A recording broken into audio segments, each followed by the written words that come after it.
is going on, guys? Welcome back to the channel in the garage tonight. It's very, very late, but I thought I would try to at least get started on installing this Z1 aluminum undershroud on the Infiniti Q50. So let's go for it.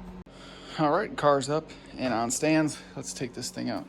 I wouldn't say that I'm concerned, but I'm looking at the directions, and obviously I'm working with a 2015 Q50, and that is not on the list for the installation guide, but that very well could be because it's just a generic kind of instruction guide. You know, minimal instructions, should be relatively easy to figure out as long as this is the proper piece. The hardware does say V37 Undershroud rear wheel drive, so I think we're okay. However,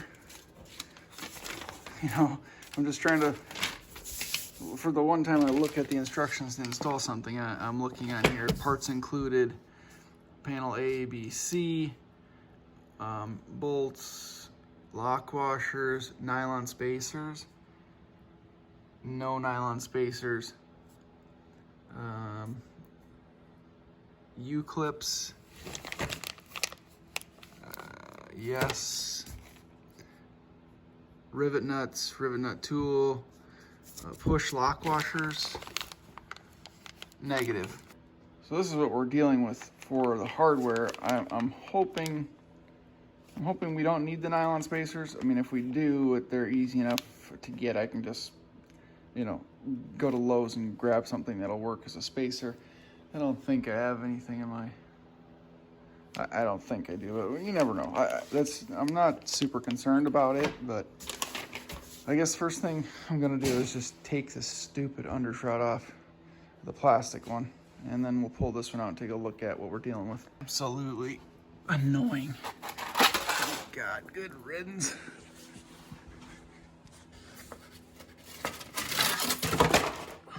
Sayonara. Now, I'm guessing we're still gonna have to drill into the support for this one. I wish we didn't have to, dang it. We got the service panel. This will be really handy. Again, this is probably the most important thing to me. I hate taking that damn plastic shroud off with all those little bolts for doing a simple oil change. So this will be good. And this is a really good looking unit. But I'm gonna go under the car and kind of dry fit it up there just to see what it looks like. Try to figure out what we're gonna need. Everything else seemed to line up with this panel. I'm gonna check this panel. This is what goes up along the front part of the bumper. We'll make sure all those line up. I think this is actually the first Q50 undershroud installation video going up on YouTube, which is pretty cool. There's some 370Z. Check out Enthusiast POV if you're a 370 guy. Enthusiast POV just did one. He had already had an undershield installed, a Z-Speed one, so, but he still walks through the steps. So if you're interested in installing it on a 370Z, check out his video. I'll put a link in the description for that one. But like I said, I think this might be the first Q50 install, so it's kind of why I'm being a little bit slower with this, a little bit more methodical. I just want to make sure everything lines up. And again, because the directions don't say Q50, they're, you know, Q40, Q60, G37 instructions. And the panels look different, and the included materials and you know, hardware are different than what I actually got. We're flying by the seat of our pants here. So looking at this piece too, everything seems to line up. These holes line up right along the front curvature of the bumper, and then these bottom three holes line up with the holes on the little support bracket underneath here. So you can see we have three holes already, 1, 2, and 3, and they line up with both pieces of the shroud, but they are not threaded, and I don't know that they're the right size for the rivets to go right in there, so I think we may have to drill them out a little bit, which it does state in the directions. So we'll check the rivets and see if we have to drill them out. So these are the little rivets themselves, and we'll go under here. And see, they are too large to fit in the hole, so we have to drill the holes out. And you can see the directions suggest a 10mm drill bit, so that's what we need. Drill the holes out to size. We put these in. There's some videos on YouTube if I can't get a good angle, but basically you stick these in, well, here. You thread it on to this little tool here. You can put a washer on the end of this if it makes you feel better. But essentially you thread this all the way on until it's tight, shove it up in the hole, and then you have to use a wrench and crank this down, and it'll pull this back, kind of expanding it inside that hole. So it gives you essentially a threaded hole or a threaded rivet to screw your bolts into. Okay, sorry I didn't show you, but I reamed those 3 holes out, drilled them out. If you don't have a 10mm drill bit or a 25/64 of an inch drill bit, 3/8 works. It's just slightly smaller than you need it to be to fit the rivet up in there. So you just got to ream it out just a little. So this will, it's a really soft bracket. It's aluminum, I'm assuming. So it eats through it like butter, and then just give it a couple twirls. Check to see if the rivet fits. If it doesn't, just give it a couple little more twirls very gently. Takes out a lot of material very quickly, so you have a nice new sharp bit like this one, and the rivets fit right in there. It's here. Take the rivet nut tool, shove this up in the hole so it's pushed in tight. First, thread the rivet all the way down on the threads here. Push it up in there, and then you use 2 wrenches, a 17 and a 14. And I guess go to town. Put it up in the hole as tight as you can. 14mm wrench on the top one.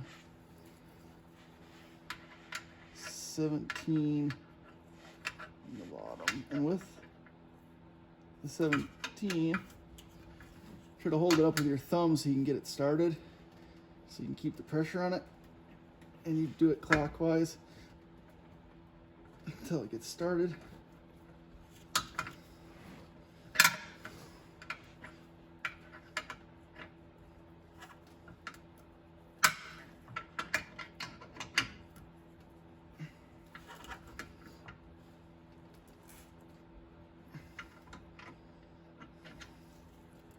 It'll stay up there on its own. Point easier to be right under it.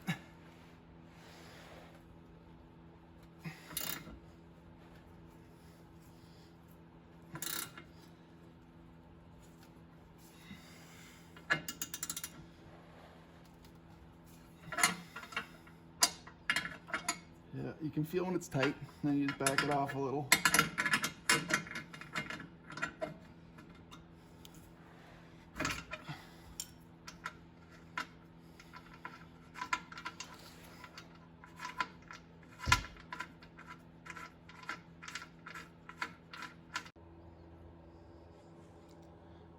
And that's what she looks like when they're in. It's definitely harder being overhead or up because the rivets always wanted to fall out of the hole, but it's doable. Whew. All right, let's get this thing in. All right, we're gonna start with the front panel first. Should be about 10 of these new bolts. We'll put them on just a little bit tight. That way we can maneuver it around if we need to.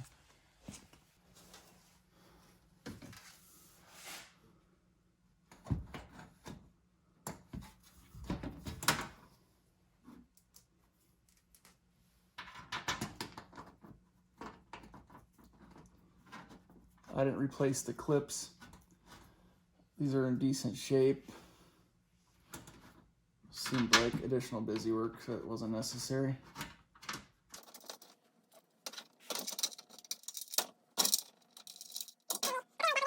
I was just saying there that I was putting the 2 rear bolts in just to hold it in place until we get the other panel in.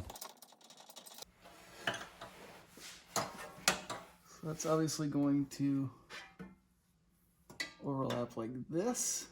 I'm gonna take these out.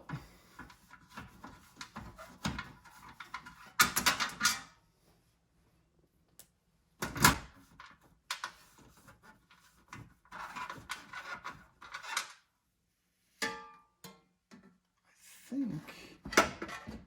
think this slides under.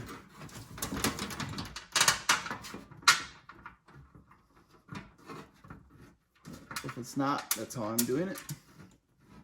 So panel A, you can see panel B, I'm sliding panel B under panel A.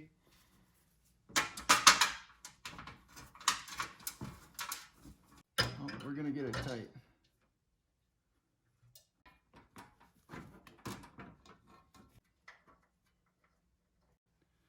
We'll get the access panel.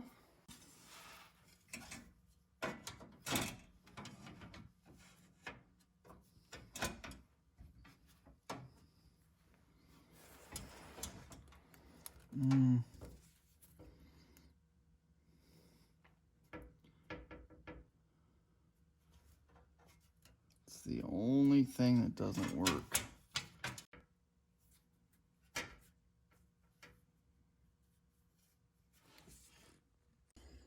So the only thing I'm having trouble with right now is the access panel flips up, but it hits the little Zerk fitting for the sway bar grease. I might have to cut a little relief or just run without the little service panel. But I like the idea of having this all covered up, protected. So I think what I gotta do is just drill maybe a hole so it can close around the little Zerk fitting. So I sort of marked out here on the inside of the service panel where that Zerk fitting goes. It's in about a space this big. It humps out a little bit to there, so I'm just gonna drill a little bit out right here and see if it will fit tight around it. If not, we'll take a little bit more out. But you know, just like me, I guess, to take brand new parts and start drilling holes in them. But I think it's necessary. Not pretty, but it fits over the Zerk fitting, and we're good to go with the access panel. Just a little closer look at the little opening I had to ream out for the Zerk fitting for the Hotchkiss sway bar.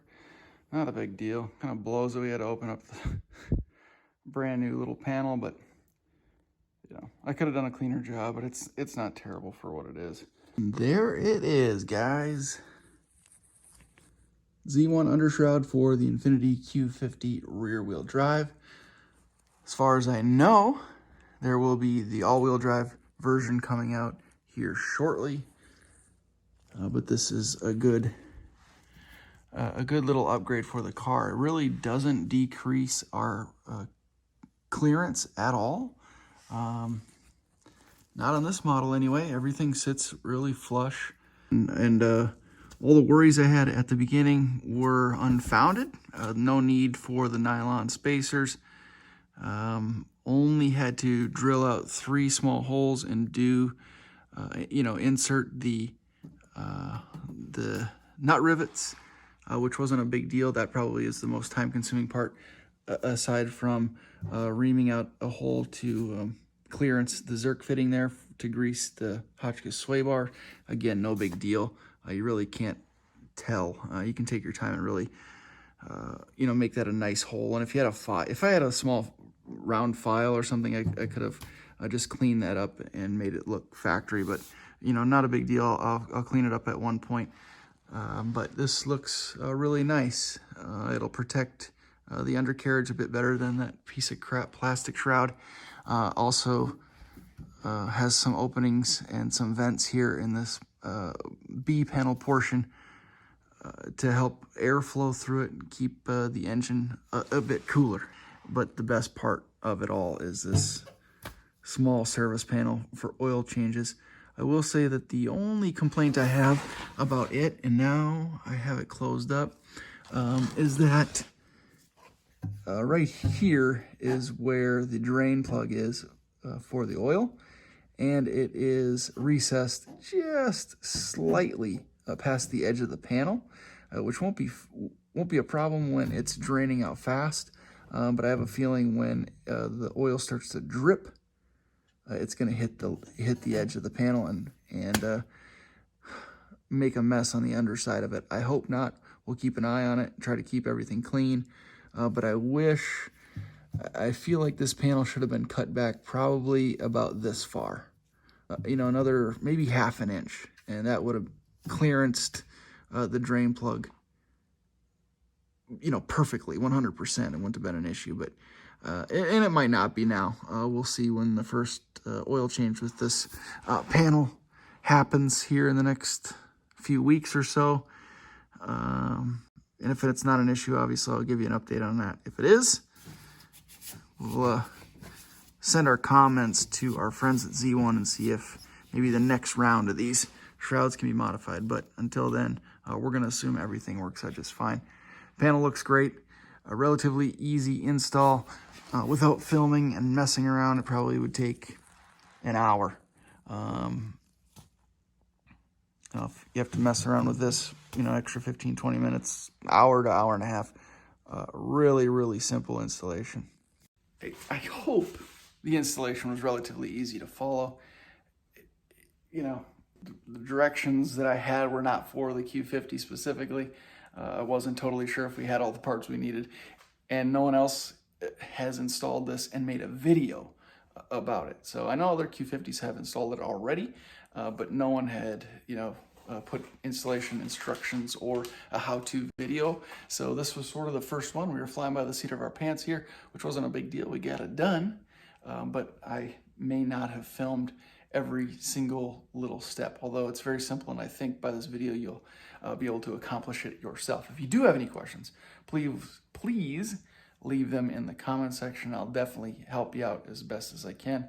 And when you order this, maybe check with Z1 to see if there are Q50 dedicated instructions.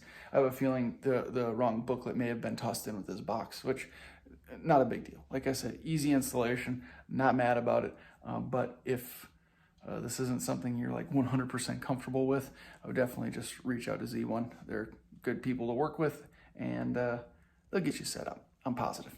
Thank you guys very much for watching. As always, I appreciate it very, very much. And again, if you have any questions, leave them in the comments section. I'll get to them as quickly as I possibly can. Thank you guys. See you in the next one.